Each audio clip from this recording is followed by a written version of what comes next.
नमस्कार, loyal daily न्यूजमध्ये आपले स्वागत आहे। माजलगाव तालुक्यातील खेरड्या गावामध्ये शेतकरी संघटनेच्या वतीनं 16, 17, 18 एप्रिल या 3 दिवस कार्यकर्ता शिबिर आयोजन केलं। यामध्ये शेतकऱ्याच्या विविध समस्या, शेतकऱ्यांचे प्रश्न आणि शेतकरी संघटनेचे कार्यकर्ते वाढण्यासाठी शेतकरी संघटनेचे कार्यकर्ते शेतकरी चळवळीत अग्रेसर होऊन सक्रिय काम करण्यासाठी या शिबिराचं आयोजन केलं। या शिबिरासाठी असंख्य मान्यवर उपस्थित होते।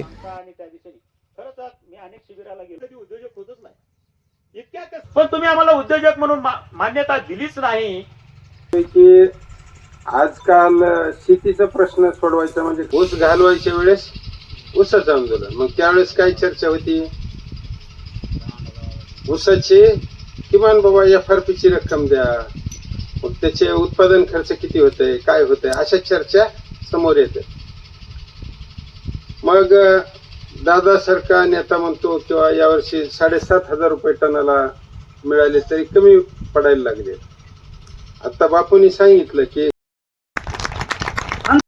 किती एवढेच लोक होते दादा, नाही का? इतकेच लोक, इतक्या लोकांवर दादानी त्या साखर आयुक्ताचं ऊस आयुक्त नाव बदलून टाकलं। पाटी लावली अजून आहे दादा, मी आता गेलतो अजून पाटी ती तशीच आहे। म्हणजे जर का आपण बाहेरच निघणार नसतो, शेतकरी तर रोज मरायलेच नव्हता, आत्महत्या करायली। त्याच्यातल्या 5 शेतकऱ्यांनी जरी ठरविलं की आता मरायचं नाही मारायचं, 5 जरी रोजचे मारले, आमदार खासदार जे लुटणारे आहेत ते लुटतील काय? एक 10-5 जणाला जरी गोळ्या घातल्या 60 नीट होते नाही, पण ह्योच मारायला लागलाय ना। म्हणून आता आपल्या आंदोलनाची दिशा सुद्धा आपल्याला बदलावं लागतं। आता 353 जर का सरकारी अधिकाऱ्याला हाणल्यावर होत असेल तर ऑफिस सुटल्यावर हाणू, मग कुठं राहतो तो सरकारी नोकर? होय, ऑफिस सुटल्यावर हाणायचं, त्याला काय घरी आता। च्या दरम्यान जी पश्चिम महाराष्ट्रामध्ये शेतकरी चळवळ उदयास आली, म्हणजे चांगल्या पद्धतीने लढाऊ पद्धतीनं, आणि ऊस उत्पादकाचं आंदोलन एक वेगळ्या टप्प्यावर घेऊन गेले। त्याच्यामधले दादा असतील किंवा राजू शेट्टी साहेब असतील, अनेक नेते त्यावेळेस असतील, तर त्याच पद्धतीनं मराठवाड्यामध्ये आतापर्यंत झालेलं नाही। आता आम्ही ऊसाचं जे काही आंदोलन केलं पाठीमागं या सीझन मध्ये 2-3 महिन्यापूर्वी, तर ते आंदोलन जर आम्ही सगळे या ठिकाणी युवक आलेले आहेत आमचे सहकारी, हे आंदोलन सोडता याच्या आधी मराठवाड्यामध्ये कधी असं एवढं आंदोलन झालेलं नाही की 10-10 दिवस कारखाने बंद होणं। पण आम्हाला एवढंच जाणून घ्यायचंय की त्यावेळेस जी पश्चिम महाराष्ट्रामध्ये शेतकऱ्यांची चळवळ एका टप्प्यावर 20 टप्प्यावर झालती की जे कारखानदाराला पण हादरून सोडलं होतं आणि ऊसाचा भाव पण चांगल्या पद्धतीने मिळवून घेतला होता।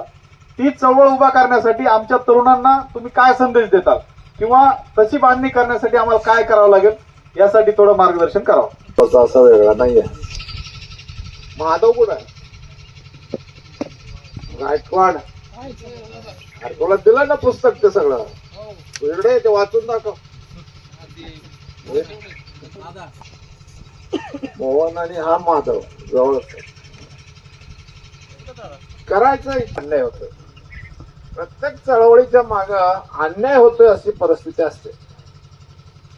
ज्या वेळेला आमच्याकडं ते 560 रुपये दर होता आणि थोरले पवार साहेब गावोगाव त्यावेळेला ऊसाच्या मोळ्या टाकायला येत होते। गोळीला आम्ही प्रथम आंदोलन केलं होतं, त्याची गोळी बंद केली होती, 2400 रुपये भाव काढला म्हणून। जे गावात बसलो ते कारखाना बंद पडला, मग लोक काही त्यांचे ते ठराविक पाळलेले लोक म्हणले गोळी येते म्हणून इथं दम दाखवायला का, इकडं जाणार तेलगावला छत्रपतीला दमायचं तुमचा।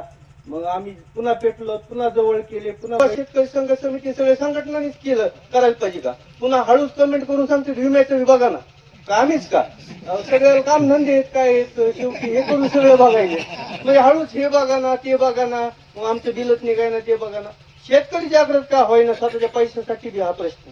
आणि दुसरा प्रश्न दादा रघुनाथ दादा, GHNT समजा तर 2 किलोमीटरवर छत्रपती कारखाना आहे, तो HNT तितकाच सावरगावला समजा शेतकऱ्याचा ऊस गेलाय आणि तिथून 2 किलोमीटर 1 किलोमीटर कारखाना आहे। त्याला तेच भाव गेले ते चंडी काटून पैशाचा, आणि 10-20 किलोमीटरवरून वाहतूक केली त्याला तेच भाव आहे. मग हे तुझा भाव कशासाठी कमी झाले? कारखानदाराने, उत्पादका, शेतकऱ्याने तर त्या एमडीला, चेअरमनला जेलमध्ये टाकण्याचा कायदा होता.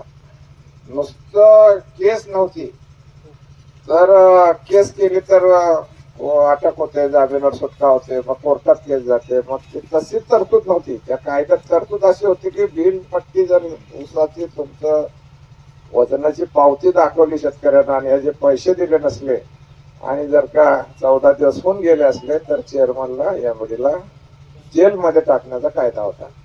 हा जो नवा एफआरपीचा कायदा आला, ते शेट्टी साहेब असतील, राजू शेट्टी आणि त्याचे सहकारी आणि स्वतः शरद पवार साहेब, मुंडे साहेब वाढले ते आता जे काही काँग्रेसचे कारखानदार आहेत, सगळे कारखानदार याच्यात आहेत. त्या सगळ्यांनी हा एसएमपीचा कायदा, आम्ही त्या कायद्याच्या आधाराने या लोकांना जेलात घालत होतो, अडवत होतो. जे काही आम्ही त्या काळात आंदोलन केलं, त्यांच्या गाड्या अडवल्या, ट्रक अडवले, साखर कारखाने साखरेचे अडवले, ऊसाचे अडवले, ऊसाची वाहनं थांबवली. हे आमच्यावर पोलीस केस करायला गेलं तर आम्ही पोलिसांना सांगत होतो कायदा असा आहे, भाव न देता एफआरपीचा, एसएमपीचा ऊस तोडणं, वाहतूक करणं हा गुन्हा आहे. आणि हा गुन्हा कोण करते तर कारखानदार करतात. आणि या गुन्हेगारांना अडवण्याचं आम्ही काम करतोय, आम्ही काही गुन्हेगार नाही. हे सांगितल्यानंतर एसपी, कलेक्टर कारखानदारांना सांगायचे कायदा त्यांच्या बाजूचा आहे, आणि त्यामुळे ते आम्हाला काही करत नव्हते तर कारखानदारांना पैसे द्यायला लावत. आता हे कायदाच त्याने बदलला. आता हा कायदा बदलल्यानंतर काय झालंय, ते म्हणतात तुम्ही एफआरपी मागता काय, देतच नाही. आता काय करताय, नाही दिलं तर काय नाही, कायद्याची तरतूद 15% व्याज द्यायचे. आणि मग ते आमच्याकडचे काही लोक आमचे बरं वाटत नाही जरा, ते अंकुश बिंकुश सगळे व्याजासकट पैसे दिले पाहिजे. ते म्हणतो व्याजासकट देतो, केव्हा द्यायचे ते काही सांगत नाही. आता तुम्ही व्याजाने पैसे ठेवलेत का, तुम्हाला गरज आहे ना पैशाची. आता ते जर 1-2 वर्ष देत नाही म्हणले आणि व्याजाने द्यायचं ठरलंय, काय ते तरतूद आहे व्याज द्यायचे, आम्ही व्याज देऊ. तुम्हाला परवडणार आहे काय? मुख्य मुद्दा असा आहे की आपल्या बाजूचा कायदा राहिलेला नाही. आता हे कायदे बदलले कोणी, हे थोडं व्यापक वाटेल. कमी माणसामध्ये जे काही आंदोलन आपल्याला करते ते इन्स्टंट, जसे गोले पाटील सुद्धा अनेक वेळा असे काही आंदोलन करतात. आम्ही पण असे काही आंदोलन केले, परंतु त्यावेळेसची लोकांची मानसिकता, जे आंदोलनात नाही, जे लाभार्थी आहेत, जे शेतकरी आहेत,